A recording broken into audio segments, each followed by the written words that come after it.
Alrighty, we're looking at number 1 on the STAAR Ready for 2019, and I'm working each one out so that you can get some help with your corrections. It says Madia bought 6 packets of tomato seeds. Each packet contained 24 seeds.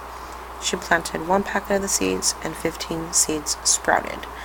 Which statement about the seeds in the remaining packets is best supported by this information? So I'm not going to lie, this was obviously the first question that I solved, and I was already tired after reading it, so I came back to it, and that's definitely one of those things that you can do on STAAR. Okay, so a couple things. We know that there is 1 packet, and for each of those packets we have 24 seeds inside.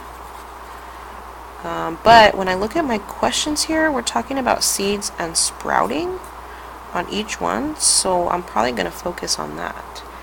Let's see. 1 pack. Here, this is what I'll do. Pack and sprout.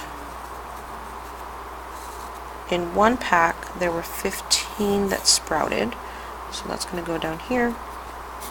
And then it says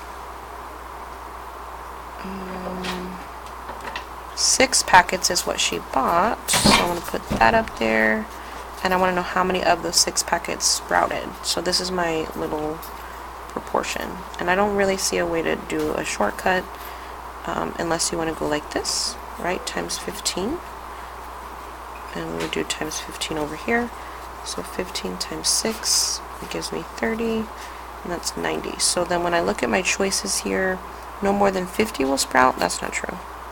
Between 50 and 100, probably. At least 100, but no more. Nope. And at least no. So it's got to be letter B on this one. Okay, but if you're like me and you're like, oh my gosh, how many times do they need to say seeds? And you're already over it, skip it. Come back to it.